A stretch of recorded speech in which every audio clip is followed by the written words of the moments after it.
ఓటమి పొందినప్పుడే ఎవరేంటో తెలుస్తుంది. మీరేంటో మీకు అర్థమవుతుంది. ఈ ప్రపంచమంటే ఏమిటో తెలిసొస్తుంది. అందుకే జీవితంలో ఓటమి ఎరుగని వ్యక్తుల కంటే కష్టాలను, వైఫల్యాలను తట్టుకుని నిలబడిన వారే ఎక్కువ దృఢంగా ఉంటారు. ఎన్ని అవరోధాలు ఎదురైనా అధిగమిస్తూ ముందుకు సాగుతారు. భయం అనే వరదను తట్టుకోవడానికి ధైర్యం అనే ఆనకట్టను నిరంతరం దృఢంగా నిర్మించుకోవాలి. జీవితంలో మనకు ఎదురయ్యే ప్రతి కష్టానికి కారణం ఉంటుంది. అలాగే ప్రతి కష్టాన్ని దాటడానికి అవకాశం కూడా ఉంటుందని గుర్తుపెట్టుకోండి. మనం వెళ్ళే దారిలో ఎత్తుపల్లాలు ఎంత సహజమో, జీవితంలో సుఖదుఖాలు, లాభ నష్టాలు, గెలుపోటములు అంతే సహజం. కాబట్టి అన్నింటినీ సమదృష్టితో చూస్తూ సానుకూల ఆలోచనలతో ముందుకు సాగడమే జీవితం. మానవ శరీరాన్ని ధరించినప్పుడు సాక్షాత్తు భగవంతుడైనా సరే బాధలను అనుభవించి తీరవలసిందే. కనుక దృష్టి బాధలపై కాకుండా పరిష్కారంపై ఉంచాలి.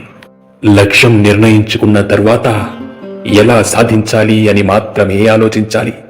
అంతే తప్ప ఎంత కష్టమని కాదు. మన ప్రయత్నం మనం సరిగ్గా చేయగలిగితే పరిస్థితులు కూడా వాటంతట అవే మనకు సహకరిస్తాయి. రోజుకు కనీసం ఒక్కసారైనా మీతో మీరు కాసేపు మాట్లాడుకోండి. ఈ అలవాటు మీ తప్పులను మీకు తెలిసేలా చేస్తుంది. మీలోని ఒక గొప్ప వ్యక్తిని మీకు పరిచయం చేస్తుంది. మిమ్మల్ని సరైన దారిలో నడిచేలా చేస్తుంది. జీవితంలో కొన్నిసార్లు చాలా క్లిష్టమైన పరిస్థితులు ఎదురవుతాయి. భరించలేని బాధను కలిగిస్తాయి. అలాంటి సమయంలో ఇదే విధంగా జీవితాంతం ఉంటుందని చాలామంది భ్రమపడుతూ బాధపడుతుంటారు. అది పొరపాటు. పరిస్థితులు ఎప్పుడూ ఒకేలా ఉండవు. కాలంతో పాటు పరిస్థితులు మారుతాయి. ఈ ప్రక్రియ కొన్నిసార్లు నెమ్మదిగా జరుగుతుంది. అంతే తప్ప ఎప్పటికీ ఉండిపోదు. ఎలాగైతే ఒక దృఢమైన శిల తుఫాను వచ్చినా తట్టుకుని కదలకుండా స్థిరంగా ఉంటుందో, అలాగే ధైర్యవంతులు కూడా వారిపై చేసిన విమర్శలను, అవమానాలను తట్టుకుని నిలబడి వారి లక్ష్యాన్ని సాధిస్తారు. మీకు ఎటువంటి సమస్యలు ఎదురుకాని రోజు మీరు తప్పుడు మార్గంలో ప్రయాణిస్తున్నారని మీరు ఖచ్చితంగా అనుకోవచ్చు. మీ హృదయానికి మెదడుకు మధ్య సంఘర్షణలో ఎల్లప్పుడూ మీ హృదయాన్ని అనుసరించండి. మన ఆశయం గొప్పదైనప్పుడు కష్టాలు మన ఇష్టాలవుతాయి. విమర్శలు కూడా మన అస్త్రాలుగా మారిపోతాయి.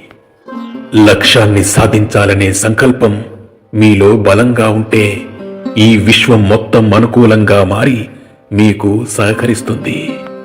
జీవితంలో ధనాన్ని నష్టపోతే తిరిగి సంపాదించుకోవచ్చేమో, కానీ మీ వ్యక్తిత్వాన్ని కోల్పోతే సర్వస్వం కోల్పోయినట్లే.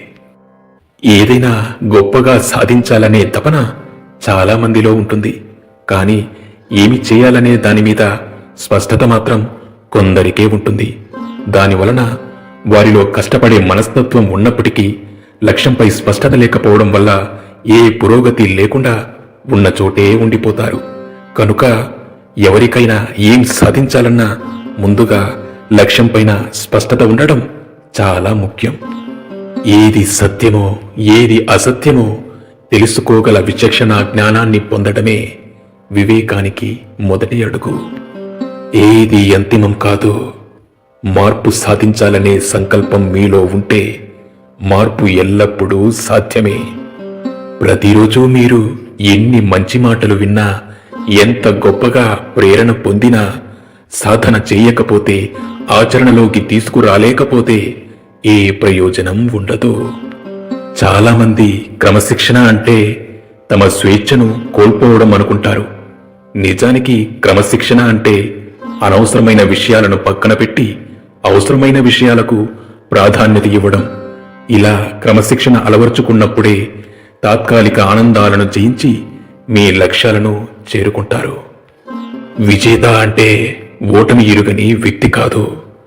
జీవితంలో గెలిచిన ప్రతి విజేత వెనుక కనిపించని పరాజయాలు, ఎన్నో తిరస్కారాలు, ఉక్కిరిబిక్కిరి చేసిన ఆర్థిక సమస్యలు, చెదిరిపోయిన కలలు, వెక్కిరించిన వైఫల్యాలు, నిద్రపట్టని రాత్రులు ఇలా ఎన్నో అనుభవించి ఉంటారు.